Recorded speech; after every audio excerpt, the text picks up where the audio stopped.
Joining me now from Fort Worth, Texas, Tarrant County Sheriff Bill Waybourn. Sheriff, thank you so much for joining me. Obviously, there's a lot to unpack here. My understanding is, and what really bothers me, is that this vicious cycle, people don't let the justice system, do its part. They jump to conclusions. They go out and they start destroying the cities and stealing, looting, burning, violence. What does that have to do with social justice?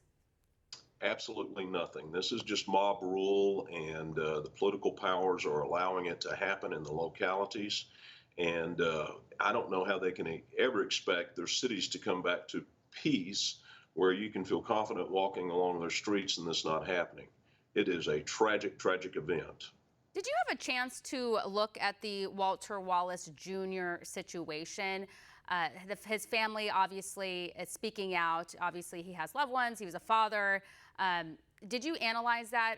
From my understanding, police felt like they were in the right because he had a knife and he was charging at them. He didn't follow orders. They felt threatened and then they shot.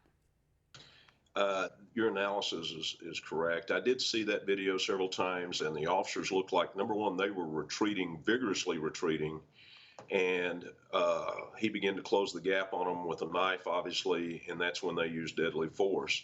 And in all training scenarios across America, that would seem to be fairly spot on far as the trainer, because we know that if somebody's within about 20 feet of you, charging you with a knife, that you are likely to be cut if you do not stop them.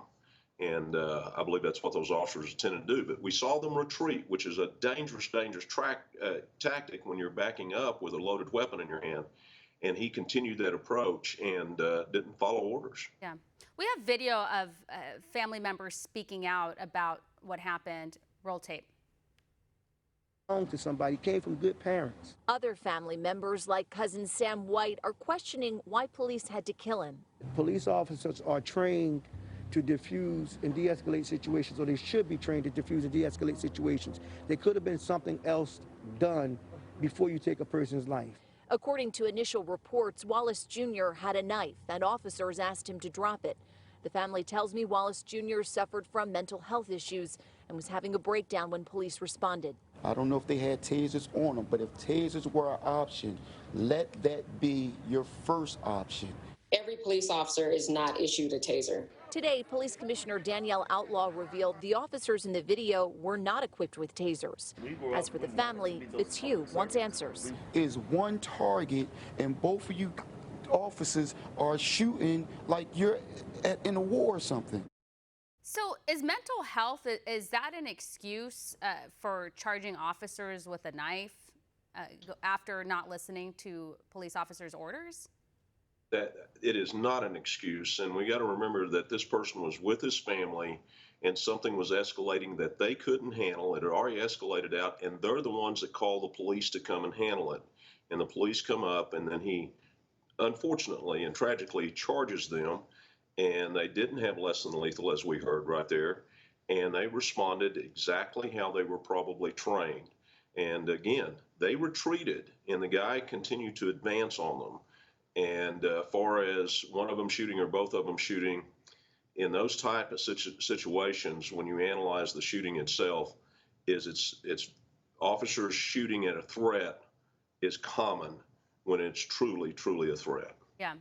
And, it's easy for people to say, oh, well, they should have used a taser. Well, did somebody have a knife and were they going after you? How would you react? And also the training of it. Now, of course, what we saw in the video was just a snippet. So I always say that we have to be careful with what we see in the cell phone videos because we don't know what happened before, what happened after, and there will be an investigation. And if the officers involved did something wrong, they'll be punished.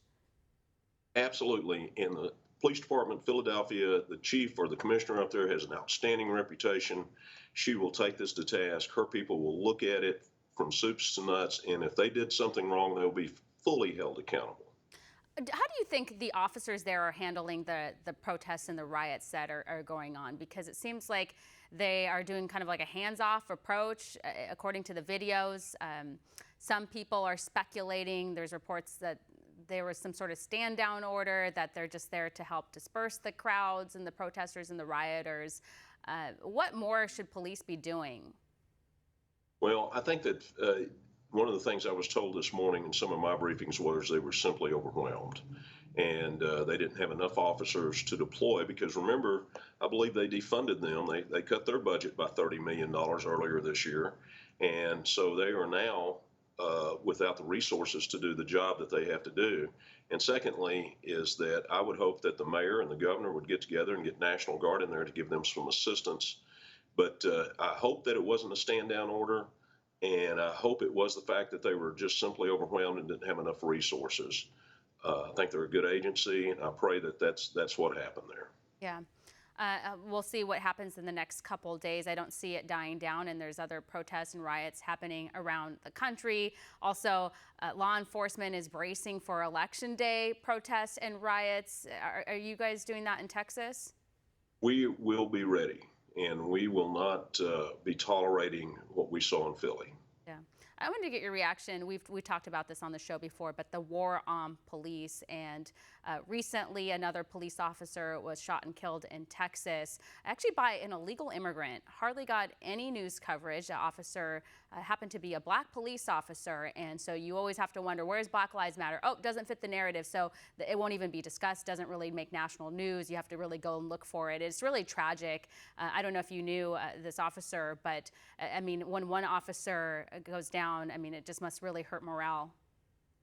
It really does. And the good sergeant, he was with Houston Police Department. I did not know him, but I knew, you know, his reputation unfolded after the shooting. A 41-year veteran who was about to retire and had an incredible reputation of being a servant of the people. And then his life ended the way it did, and absolutely zero or little news coverage about that black life. That was a truly, truly noble patriot. And again, you know, where are the Democratic lawmakers? Where are lawmakers coming out and speaking against these violent acts against officers?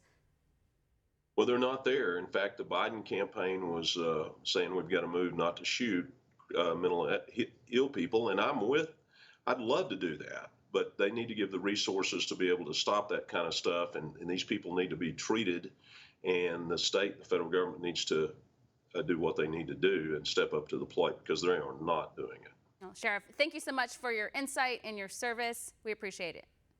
Thank you, and you have a great day. Thank you.